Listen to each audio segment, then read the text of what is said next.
Good morning, welcome to Just Giving Live. I'm joined this morning by a panel of experts to discuss the Facebook changes to the newsfeed, how this affects your charity, and what this means for kind of the longer social strategy for large, medium and small charities. The focus in the future will be on organic posts, and Facebook will be taking preference over people rather than pages, and that's a kind of important distinction to make. I'm going to get my panel to introduce themselves. We'll run through a few questions, and then we will wrap it up. We'll start on the end. I'm Joe Freeman. I'm the Assistant Director of Digital Engagement at Breast Cancer Now. We're dedicated to funding research to help ensure that by 2050 no one dies from breast cancer. I'm Dave Pearce. I'm the Director of Fundraising and Marketing at Dignity and Dying, and we're a campaign to change the law to allow assisted dying for terminally ill, mentally competent adults in the UK. And I'm Jo Eden. I'm from the British Heart Foundation's social media team. We fund life-saving research to change the face of cardiovascular disease in the UK. Thank you, everybody. We'll start on the end with Joe. How do you think these changes are going to affect specifically your organisation? So I think they're going to affect us in terms of how much time we spend engaging and replying and encouraging conversations with people. I think we know from what we've seen come out of Facebook in terms of the changes is that meaningful interactions between people is going to be a real key factor in how content performs. So looking at how we can adopt kind of online community strategies to encourage people to talk to us and to each other as well in amongst our content. I think we've seen a slight dip in our engagement and reach over the past few weeks already. Whether that's down to this or down to other factors, I'm not quite sure. It's a bit early to tell, but that we know that kind of engagement and that driving of conversations is going to be really key. So we're looking to focus on how we can do a lot more of that. And how about you, David? I think the jury's out on how much it will affect us. I think historically, around 12 months ago, we did see a bit of a decline in reach. But equally, I think where we are now in terms of the marketplace is a pretty good place. So I think reach is about 5% is good, whereas for us, 10% is good. And we quite regularly get 20% of our fan base reached by a single post. And just last month, we had a post where the reach was 500,000, and we've got around 300,000 fans or followers. And I think that's because we've always focused on engagement rather than reach as a metric that we're interested in. And we treat each post as the start of a conversation. And so there's always been a lot going on below each post, and we've always engaged with that. And I hope that that's insulated us somewhat from previous changes. As this change rolls out, whether that will still be the case, I think that remains to be seen. But we've got a few things in place to react if that does happen. Excellent. And how about you, Joe? We haven't really seen any impact specifically yet. I think we're going to keep a very close eye out to see if we do. For us, our reach is kind of, on average, somewhere around 8-10% of our audience. So, we're just going to have to kind of ride the wave and see what happens next. We, like Dave says, we are planning for it, and I think we're trying to come up with new ways that we can deal with it if and when it hits. But for now, it's just wait and see. And given the fact that we know these changes are coming, we kind of preempt them. Do we think that there's an argument to be made for other platforms? Do we think other platforms could kind of fill that void? I think Facebook is always going to be important. It's a major player, just purely through numbers and the number of people who use it and the potential around that. So it's always going to be a part, which is why it's so important to pay attention to these changes and how you can kind of mitigate against them. We're looking at investing more time on Instagram to see how that works, a bit more strategic thinking around kind of what content works, who the audience are, what they want to see. So we'll be spending a bit more time focusing on that and looking at how we can use that to ideally drive either conversions or interest or engagement with the brand and content. Excellent. And how about you, David? Do you think Instagram is a good solution there?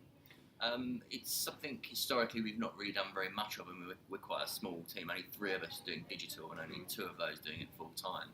So we've been quite ruthless with channels, and really historically we've only done Facebook, Twitter and email, but we've got a very distinct audience. So I think if we moved into Instagram, it would probably be to reach a different audience to the one we are on Facebook, and that's something that we're willing to sort of experiment with, but it would be sort of starting from scratch almost for us on that. And of course Facebook own Instagram, so these kind of changes might find themselves on that platform as well at some point. Yep. And how do you feel about Instagram, Joe? I mean, we are very clear on what works for us on Instagram now. I mean, the development of the insights that we can gain on how our content's performing has been really helpful, but we know really it's fashion, food and celebrity. So I don't think Instagram is going to be the way that we'll look at replacing that reach that we get through Facebook. Instead, I think we're focusing more on personalising content for our supporters and warmest audiences, whether that's through social or through email, and giving them the tools to become advocates for us. I know I've read a lot of articles recently about the algorithm change where people are focusing more on influencers and making use of them, and I think for us it'll not only be that, but it will be advocating from our warmest audiences. We know that that has a bigger impact on a cold audience than us saying, we're great, please support us.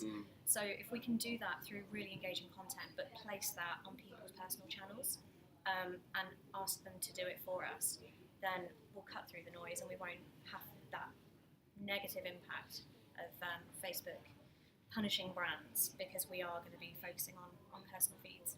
Yeah, I guess that kind of comes back to this, almost like this grassroots activism kind of level, the way Facebook is going. If it's going to prioritise conversations, i.e. comments between individuals, do we think there's something in kind of the approach that David's using, which is every post should start a conversation? Do we think that's kind of the way it should be going? And do we think, again, kind of what you said, Joe, arming your supporters with this kind of toolkit to engage more people online, do we think that is kind of going to kind of fill that void? I guess that's it. Yeah, I think it will. I think obviously those conversations can be really important, but it's not always going to be appropriate. So I think looking at how you kind of stage your content and plan kind of the questions and the engagement to boost up your reach, because you're getting all that interaction with your content, and then kind of playing the game with the algorithm so that if that content performs well, subsequent posts are going to also perform well. So kind of sequencing your content with your ask at the end of that could work quite nicely for you. So you'll see greater engagement, hopefully, on the ask because everyone's engaged with your previous content. I think kind of creating the advocates is always going to be important. So knowing, again, linking back into online community management and where you know who your kind of champions of that platform are, and trying to replicate that on Facebook and engaging with the people whose names you see pop up all the time in comments and trying to drive that and encourage them to help out more often. Yeah, and I guess the big question then really for me and kind of what I've got with my kind of small charity hat on is, is with this reduction in reach that is coming and the impact that's going to have on the smallest organisations, do we think it's fair to say that small charities shouldn't be on Facebook now? Is that a pointless place for them to be? I think just from looking at the numbers of users on Facebook, there's always going to be an opportunity for charity regardless of size. I think it all comes down to knowing your audience and knowing what content interests them. And if you nail that, then you can negate any changes that Facebook make, because good content will always win regardless of any prioritisation that Facebook put out. I think it depends on what we mean by small, because there's a lot of variation between what people call small charities. I mean, we're a sort of £1.5 million organisation with 20 staff, but Facebook's really important for us. But other small charities I've been involved with are so busy trying to provide their service and not go out of business that they don't do anything on Facebook. But if I was sort of starting out now and I was a small community organisation, I'd probably consider using a group rather than a page, because Facebook seems to be indicating that groups with meaningful engagement are still going to be quite prominent in the news feed, whereas perhaps branded pages less so. So I think that's something worth exploring, certainly if you're starting out and you've got a community around a specific problem or issue. And I think my experience of small charities as well has been that often the supporters of those charities are incredibly engaged, and they do that job of bringing in more people. And I think the thing to come back to as well is that every big charity has started as a small charity because of the nature of growth. So I think every charity, depending on how it's run and the aim behind it, has the potential to grow into a big charity. And I think looking at those channels that everyone makes use of, the principles are all the same. So yeah, it may not be for every charity, but that might just be because Facebook hasn't played a massive part in their kind of sustained supporter development and journey. And I want to focus again on groups and looking at that. Do we think that, are you all using groups? Is it something a bit of an experiment at the moment, or do we think that that's kind of where you see things going more and more? Is there a lot of power in them? I think there have been changes to how groups operate and the kind of their functionality over recent months.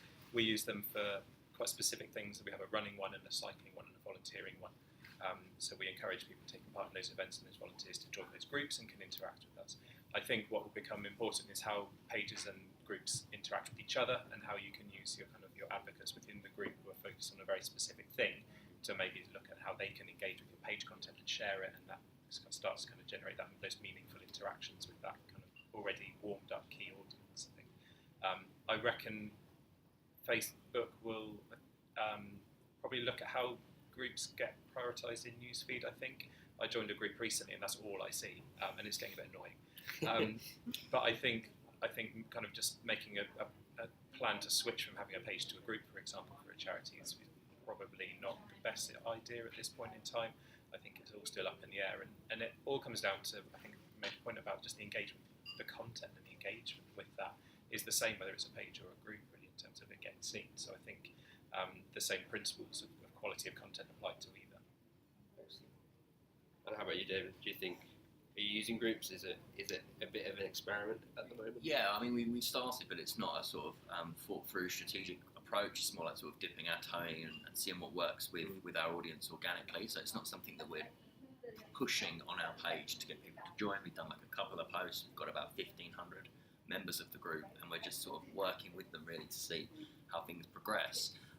But unlike Joe, we haven't got like lots of challenge events going on across the country, so we might have 2 a year, so we can't really coalesce around, say, running, even though running is something that runners love talking about. Really fairly a good group for a bigger organisation. So ours is more about a specific person and a particular campaign that we're getting behind. So Noel Conway's challenging the law in court on assisted dying, but he's dying, he's seriously ill, so he's not going to be able to do a lot of campaigning. So the point of this group is to get behind him and give momentum to his campaign and see how we can support him. And as that goes to the Court of Appeal, well, I think over the next few months we'll see how that group can coalesce around that issue and if it will work for us in the future. And how about you, Joe? What kind of role are groups playing now? Do you think they're going to play a bigger role in the future? So similar to David, we don't have a kind of strategic plan of how groups will come into the BHF's social plan, but we are experimenting with them at the moment.